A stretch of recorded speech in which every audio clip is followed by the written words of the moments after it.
విసనపేట సంబంధించినటువంటి BC colony school 34 సంవత్సరాల నుండి చదువుకున్న కాలనీ ఏర్పాటు దగ్గర నుంచి ఇక్కడ చదువుకున్నటువంటి విద్యార్థులు తల్లిదండ్రులు ఇవాళ ఆ రోజు చదువుకున్నటువంటి తల్లిదండ్రులు వాళ్ళ పిల్లలు ఈ రోజు ఇక్కడ స్కూల్లో చదువుతా ఉన్నారు. ఈ స్కూల్ గతంలో 42 మందితో ఈ స్కూల్ నడిచింది. ఇవాళ 3, 4, 5 తరగతులు తీసేయటం వల్ల కేవలం 9 మంది విద్యార్థులతోనే స్కూల్ నడుస్తా ఉంది. ఇక్కడ నుంచి మెయిన్ రోడ్డు మీదుగా కిలోమీటర్ 2 పర్లంగుల దూరానికి ఇవాళ స్కూల్ విలీనం చేశారు.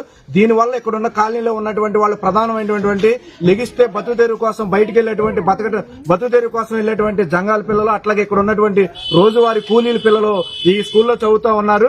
ఈ పిల్లల్ని తీసుకెళ్లి అక్కడ కలపడం వల్ల తల్లిదండ్రులు పిల్లలు ఇప్పటికే ఏం చేయాలో తెలియక రోజు తీసుకురావడానికి అనేక ఇబ్బందులకు గురవుతా ఉన్నారు. మెయిన్ రోడ్డు ట్రాఫిక్, ఈ రోజు ఎలా బయటకు వెళ్తే తిరిగి వచ్చే విద్యార్థుల పరిస్థితి. చిన్నపిల్లలు కనీసం 3 సంవత్సరాలు 4వ తరగతి 3వ తరగతి చదివే పిల్లలు అంత దూరం వెళ్లి తిరిగి రావాలంటే వీళ్ళు వచ్చే పరిస్థితి లేదని తల్లిదండ్రులు ఆందోళన చెందుతా ఉన్నారు. అధికారులు మెప్పు పొందడం కోసం ఈ రోజు ఈ స్కూల్ ని విలీనం చేయడం చాలా దుర్మార్గమైనటువంటి విషయం. ఇవాళ విసనపేట టౌన్ లో అనేక బ్రాందీ షాపులు పెట్టారు.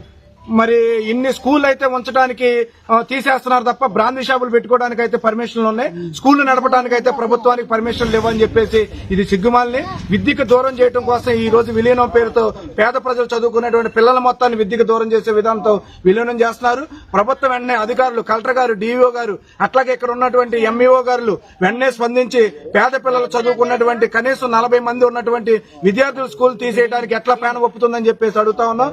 ఇప్పటికే 20 లక్షలు 15 లక్షల రూపాయలు పెట్టి స్కూల్ బాగు చేస్తే ఆ స్కూల్లో కూడా చదువుకోవడానికి వీలు లేకుండా పిల్లలను దూరం చేస్తా ఉన్నారు.